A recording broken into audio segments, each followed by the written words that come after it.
Hello, my name is Charles Ardinger. I'm going to be working with you as your instructor in the English 1000 course you're about to begin.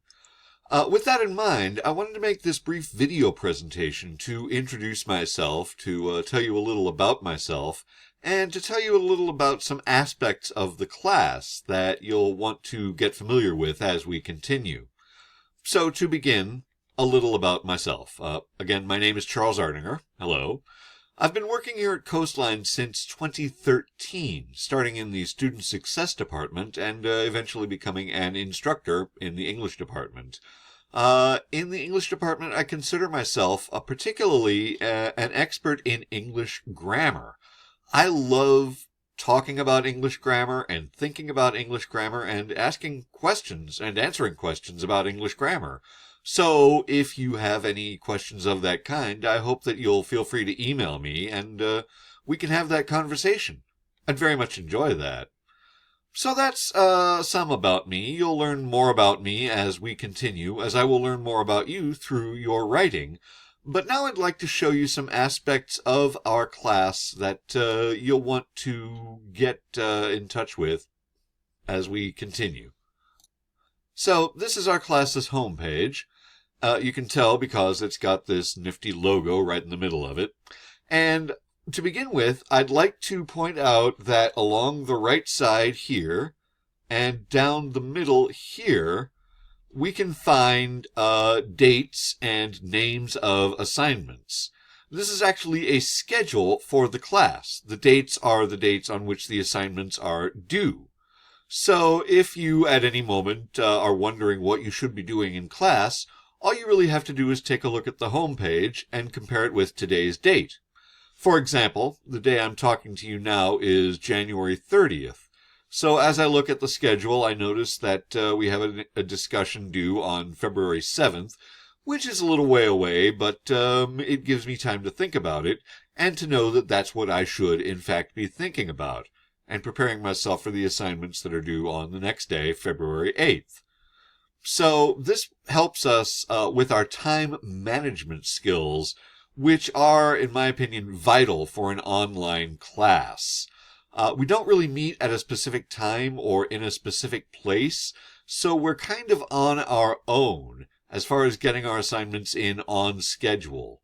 And because we want to do that, we want to get our assignments in on time as much as possible, this schedule will help us do exactly that. I also want to point out, at the top of the page, there are announcements, and this is a way for me to stay in touch with you over the course of our time together. So, every once or twice a week, I will make an announcement that you can see at the top of the page, and you can read by clicking on the date and title of the announcement, like so. This leads us to a page that looks like this, and if you'd like, you can pause the video right here and read this announcement for yourself.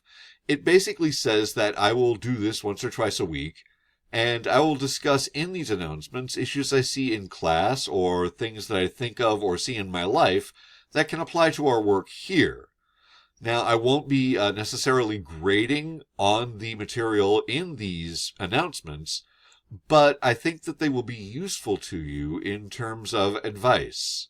I think that my input is interesting, and I think that you'll benefit from getting it, so I'm making these announcements once or twice a week for that purpose. And that's one way I have of communicating with you. I will also communicate with you through your grades. This is a college course, and I will be giving grades to the submissions that you send me, but I'll also be responding in other ways, and these ways can be useful. So to look at these responses, you would click this link that says grades, which leads you to a page that looks like this. We have here some titles of assignments with their due dates, and this assignment seems to actually have a grade. I made up a student and graded that student's submission to have an example. So, to look at more detail in how I responded to that example, let's click the title of the assignment, which leads us to a page that looks like this.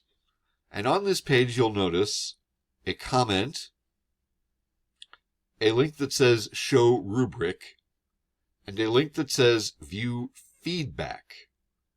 Now, I will make a comment of this kind for everything you submit to the class. And in this comment, I'll discuss how I respond as a reader to your work. I'll talk about what I see in it. I'll talk about how it goes along with the academic form that we're practicing in this class. And I'll give you advice for how you can refine your work further for future assignments. You can really help yourself a lot by reading these comments. They're a main way in which your work has a point in the class. To learn more about your grade, you can click this link that says Show Rubric. And what you'll get is a chart that lists some criteria and point values that go along with the criteria, which is how I pretty much grade your work. So, for instance, for this assignment, you can get 5 points for following a pattern, 5 points for following an outline pattern, 5 points for following the outline itself, and 5 points for grammar. And you see that the student got all 5 points for the text pattern, and for the outline pattern, and for the grammar, but his paragraph deviated a little bit from his outline, and he lost some points there. So this student can think, oh, that's something I should concentrate on as I keep practicing my writing. I should make sure that when I make an outline, the paragraph follows it, and that will make my writing better. And in that way, looking at the rubric has helped the student continue progressing in the class. So that's another way you can get response from me. And a third way is by clicking this link that says View Feedback. Clicking this link will create a small copy of the submission that you turned in, and yours will probably be larger than this because I'm working with video software that makes me use a small screen. So you'll probably see more than what you're seeing right here. But what I want to point out is the two kind of annotations that I can make on your work. This is one kind of annotation, and you will see this most often. It's as if I were writing with a pen on a piece of paper that you handed me in a classroom. And with this kind of annotation, I will suggest different word choices that you could make, or different grammar choices that you could make to give a more academic look to your work. The kind of thing, again, that we're practicing in this class.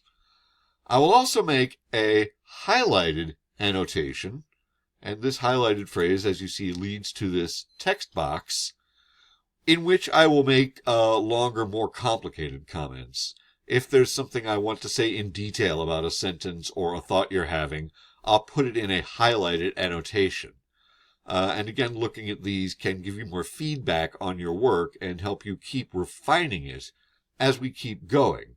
So when you look at your grades, remember that you can look at a comment and a rubric and the detailed feedback of annotations.